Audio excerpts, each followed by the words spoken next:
Hello everyone, myself Preeti. Welcome to the channel Unique NCERT Science Classes. बच्चों मैं आपके लिए आज लेकर आई हूँ फन विथ मैग्नेट का क्विक रिवीजन जो हम इम्पॉर्टेंट स्लाइड्स के साथ करेंगे और ये इम्पॉर्टेंट स्लाइड्स आपको फुल चैप्टर रिवीजन करने में हेल्प करेंगे। ये आपके एग्जाम पॉइंट ऑफ व्यू से बहुत ही इम्पॉर्टेंट और हेल्पफुल रहेंगे और इसके साथ आप अपने फन विथ मैग्नेट का फुल प्रिपरेशन कर सकते हैं।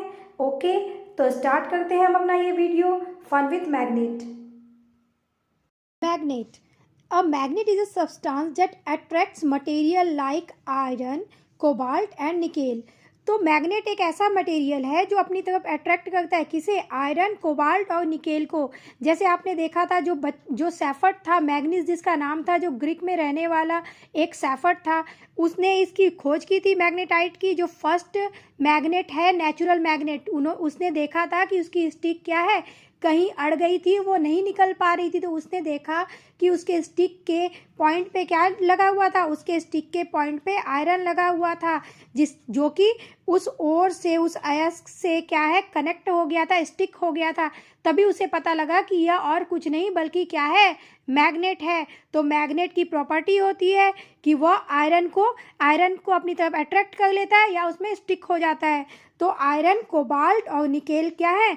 आयरन, कोबाल्ट, निकेल एक ऐसे सब्सटेंस है जो मैग्नेट की तरफ अट्रैक्ट होते हैं या मैग्नेट उन्हें अट्रैक्ट करता है।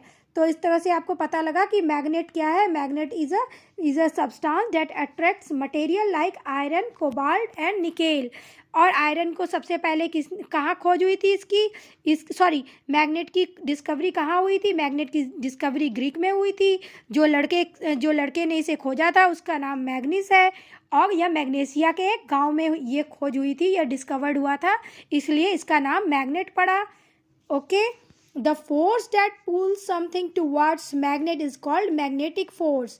अब मैग्नेट अगर किसी चीज़ को अपनी ओर खींच रहा है, इट मीन्स हम कहेंगे कि मैग्नेट के पास कोई फोर्स है तभी तो वो खींच पा रहा है। तो इस फोर्स को हम कहेंगे magnetic force. The force that pools something towards magnet is called magnetic force. तो यह आपका यहाँ से फिलिप्स भी बन सकता है या ट्रू फॉल्स भी बन सकता है। A dash is a substance that attracts material like cobalt, nickel और आयरन। तो यहाँ से भी आपका एक फिलिप्स बन सकता है, यह भी एक आपका फिलिप्स बन सकता है। तो इस तरह से हमने 2 फिलिप्स किए इस चैप्टर के।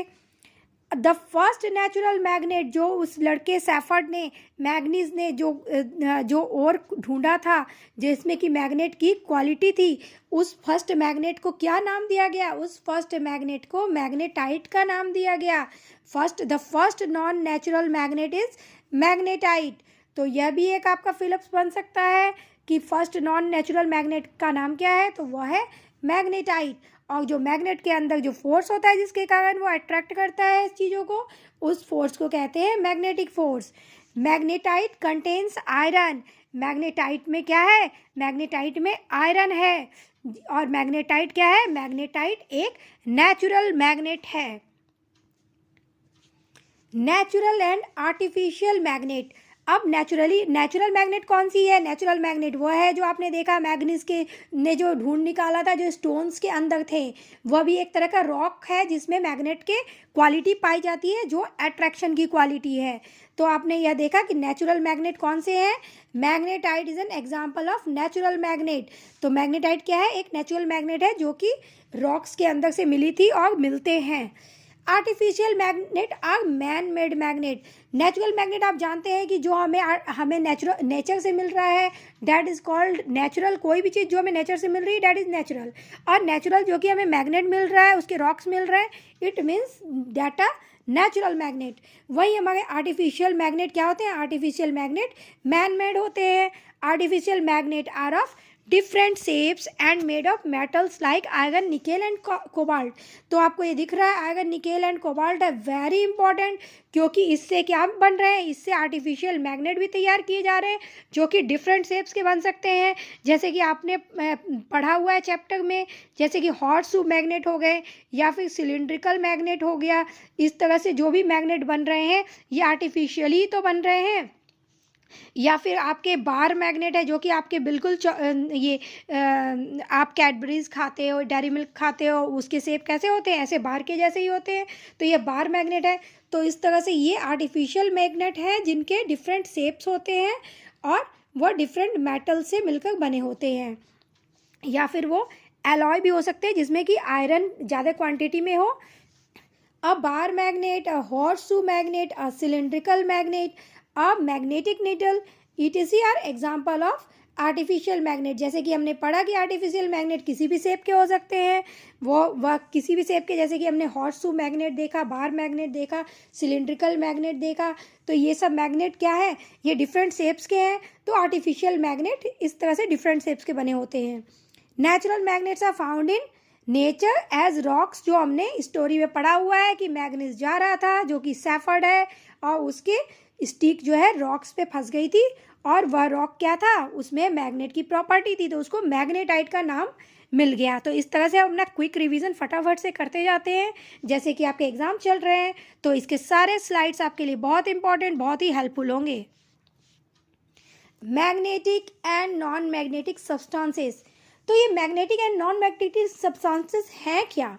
Materials that are attracted by magnet and can be converted into magnet are called magnetic substances। तो ऐसे substances जो मैग्नेट से अट्रैक्ट हो रहे हैं, उन मटेरियल्स को, उन substances को हम कहेंगे मैग्नेटिक मटेरियल और मैग्नेटिक सब्सटेंसेस।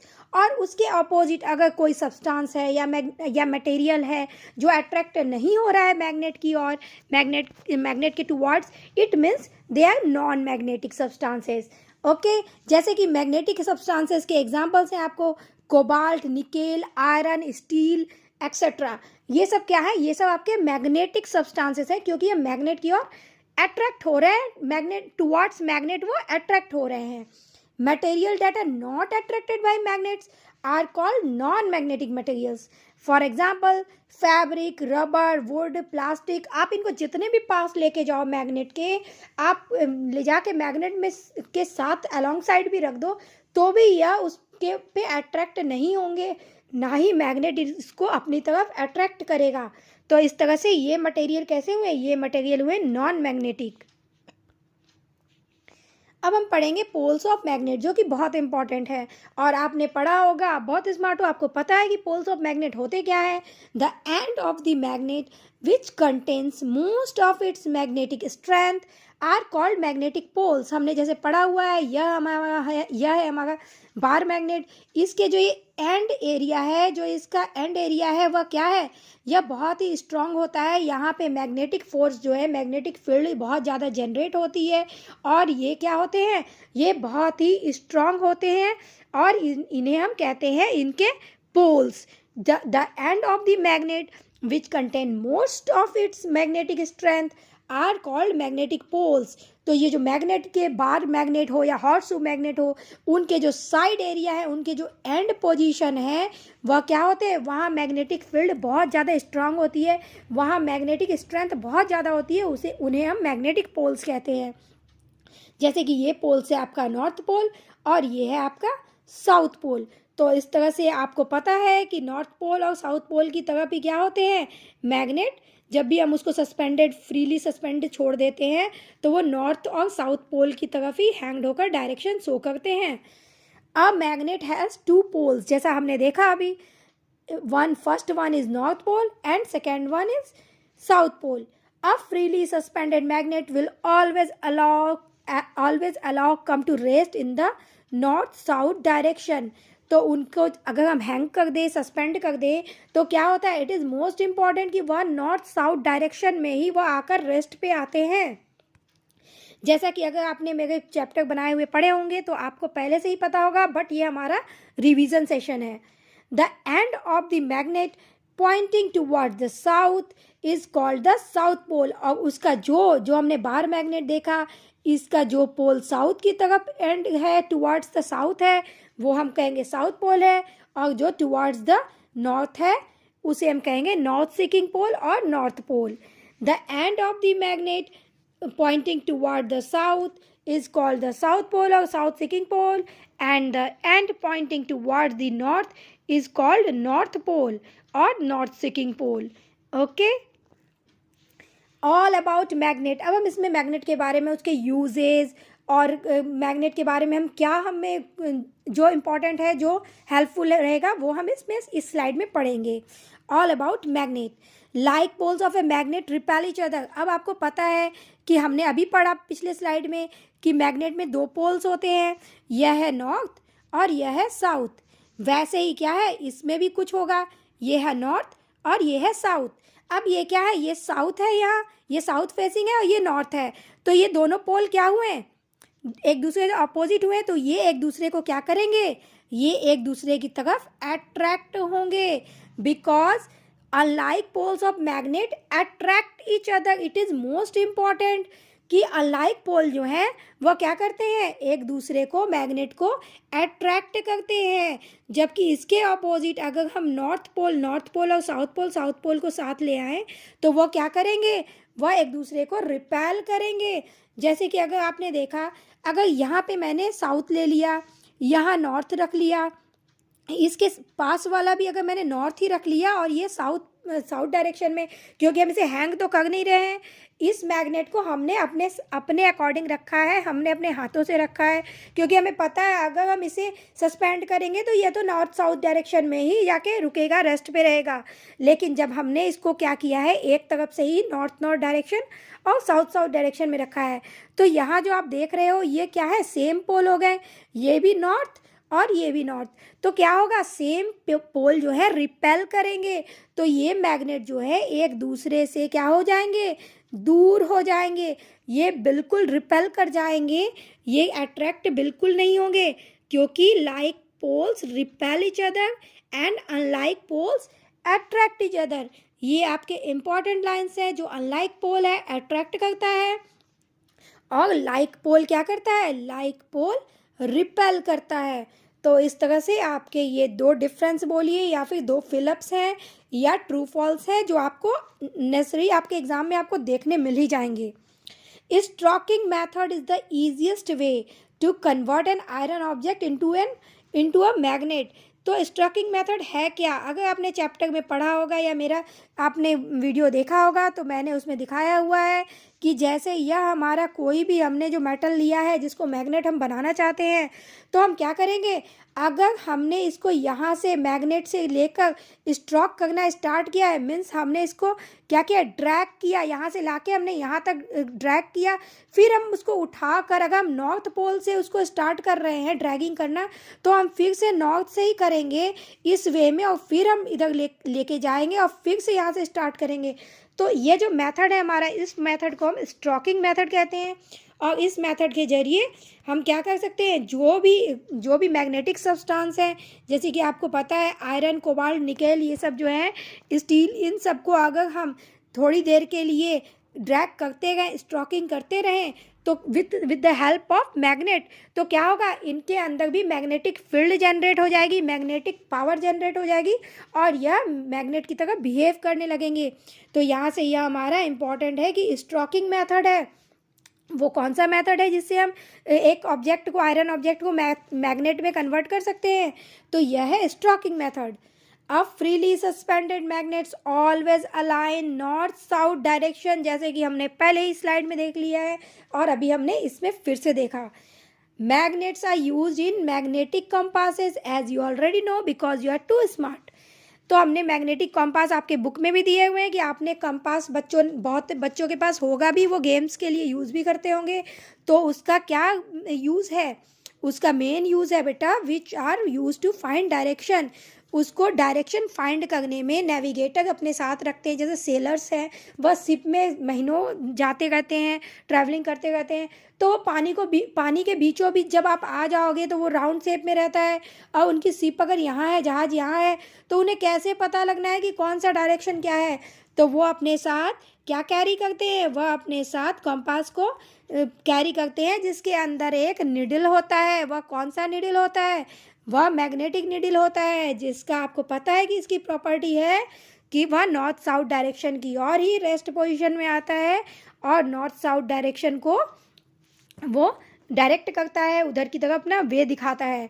तो बंदा जो भी सेलिंग कर रहा है बोट को, वह समझ जाता है कि यह डायरेक्शन नॉर्थ है और साउथ है। Magnets are used in magnetic compasses which are used to find directions. Okay, uses of magnets. अब मैग्नेट्स के यूज़ क्या है, आपको इससे क्वेश्चन भी बन सकते हैं और इससे आपके फिलअप्स भी बन सकते हैं और ट्रू फॉल्स भी आ सकते हैं। अब स्पीकर्स हैं, माइक्रोफोन्स हैं। Speakers and microphones use magnet to function. ये आप आगे की क्लास में जब आप साउंड पढ़ोगे 10th में, तो आपको पता चलना है कि साउंड कैसे ट्रैवल करता है थ्रू दी वेव। वेव की तरह वह एयर के साथ क्या होता है, एक दूसरे को क्या करते हैं, एक दूसरे को बाउंस बैक और फॉरवर्ड वेव को करते हैं, आगे पीछे बैक और फोर्थ करते हैं। उससे क्या होता है, साउंड ट्रैवल होती है और जो आप साउंड सुन पा रहे हो वो जनरेट होती है। तो स्पीकर्स और माइक्रोफोन्स में क्या होते हैं, मैग्नेट इस फंक्शन को अप्लाई करने के लिए कि यह फंक्शन हो पाए अच्छे से स्मूथली, इसके लिए मैग्नेट्स यूज़ किए जाते हैं, जो आप अभी आपको इस चैप्टर में काम नहीं है, लेकिन मैंने थोड़ा आपको हिंट दे दिया जिससे आप बच्चे कंफ्यूज ना हो। तो स्पीकर्स और माइक्रोफोन्स में मैग्नेट्स यूज़ होते हैं। Magnets are use in bulletin boards and toys. आपको पता है, आपने अपने अपने स्कूल में भी बुलेटिन बोर्ड देखा होगा जिसमें आप कुछ भी बना के क्या करते हो, उसमें स्टिक करते हो। तो बुलेटिन बोर्ड हुआ, या फिर टॉयज़ आपके जो भी कार्स होते हैं, या फिर आपने देखा होगा एक हमें मिलता है जिसमें मछली पकड़ने की एक रोप लगी होती है, उसमें एक मछली बना होता है और मछली क्या करती है, वह नीचे से कुछ भी अपना फूड लेती है। तो मछली के माउथ में क्या लगा होता है, मछली के माउथ में लगा होता है मैग्नेट, और नीचे जो सब्सटेंस पड़े हैं फूड के उसमें भी लगे होते हैं मैग्नेट, और वह उसको क्या करता है, अपनी तरफ अट्रैक्ट कर लेता है। बच्चे इससे बहुत खुश होते हैं। तो ये एग्जांपल्स है कि इस तरह से टॉयज़ में भी क्या होते हैं, मैग्नेट यूज़ होते हैं। Electricity meters, refrigerators, doors, automobiles use magnet. आप बहुत स्मार्ट हो, आपको पता है कि इलेक्ट्रिसिटी के बहुत सारे अप्लायंसेस हैं जिसमें मैग्नेट का यूज़ किया जाता है। रेफ्रिजरेटर के डोर तो हमने चैप्टर में ही देखे थे कि डोर्स किसके बने होते हैं, आयरन के बने होते हैं, जिससे वह आसानी से मैग्नेट की तरफ अट्रैक्ट होते हैं। ऑटोमोबाइल्स जैसे हैं कार्स और भी अदर्स जो है वैन वगैरह, सब में क्या है, इनमें भी मैग्नेट यूज़ किए जाते हैं। तो आप इसमें कंफ्यूज मत होना कि मैग्नेट्स कहाँ कहाँ यूज़ किए जाते हैं। मैग्नेटिक स्ट्रिप्स, जैसे कि कोई भी एक स्ट्रिप्स इस टाइप के हैं, आप देखते हो कि एटीएम कार्ड वगैरह में भी होते हैं। तो क्या है, इन सब में भी मैग्नेट यूज़ किया जाता है। आप एटीएम में देखते होगे एक ऐसे सिल्वर कलर के आपको इस टाइप के स्ट्रिप्स देखने मिलते हैं, तो उसके अंदर क्या होता है, उसके अंदर मैग्नेट होता है। तो ये magnetic strips are use in credit, debit and ATM card.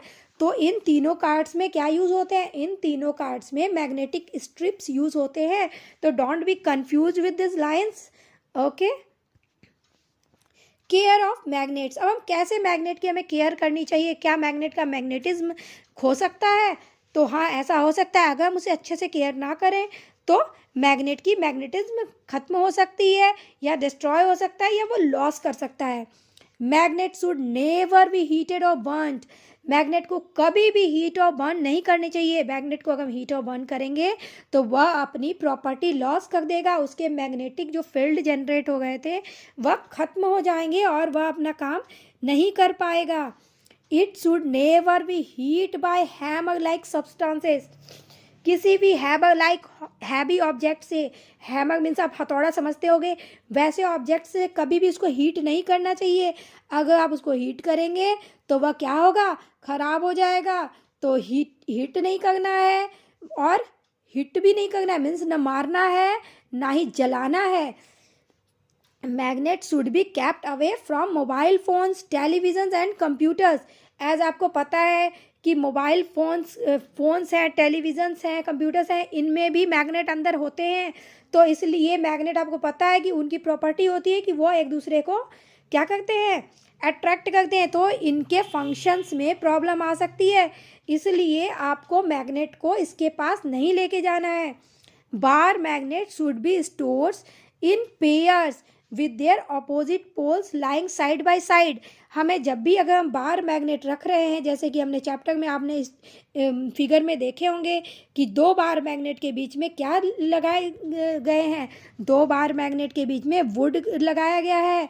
जैसे ये एक बार मैग्नेट है, इसके बगल में एक बार मैग्नेट है, तो इन दोनों के बीच में क्या रखा गया है, इन दोनों के बीच में सेपरेशन के लिए एक वुड की प्लेट रखी गई है, या अ पीस ऑफ वुड रखा गया है। और इस पीस ऑफ वुड को क्या कहते हैं, इस पीस ऑफ वुड को हम कहते हैं कीपर्स। ठीक है, जो आपने बुक में आपके है, ओके नहीं भी होगा तो भी आप सुन लो कि यह क्या है, इससे हम कीपर्स कहलाते हैं। वैसे भी हम इसको कीप कर रहे हैं ना, आप इसको कीप कर रहे हो तो इसके नाम जनरली इसका नाम कीपर्स आ गया। तो ये आपको इजीली याद रहेगा कि जो हम वुड का पीस रख रहे हैं उन दोनों को सेपरेट करने के लिए, जिससे कि उसका नॉर्थ पोल और साउथ पोल एक दूसरे से अलग रहे या फिर एक दूसरे को फेसेस ना रहे।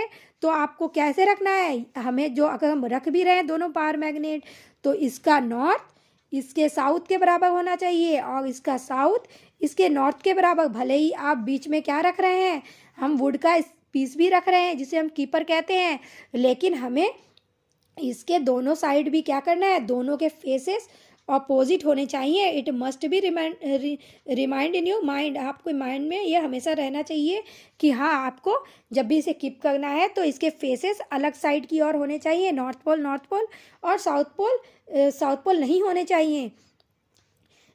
Bar magnet should be stored in pairs with their opposite poles lying side by side. Okay. A piece of wood should be placed between magnets in such way their opposite ends face each other, जो हमने पहले ही पढ़ लिया। Magnets become weak if they are not stored properly। तो अगर हम इसे अच्छे से नहीं रखेंगे तो क्या होगा, यह कमज़ोर पड़ जाएगा और आपको इसके बेनिफिट नहीं मिल पाएंगे। अगर आप उसको एज अ टॉयज़ भी यूज़ कर रहे हो तो आप उसे यूज़ नहीं कर पाओगे। तो इस तरह से हमने कुछ ही समय में अपना ये chapter with important slides with important terms क्या है कंप्लीट कर लिया है। Okay, thank you for watching my video. इससे आपको आपके एग्ज़ाम में ज़रूर हेल्प मिलेगी।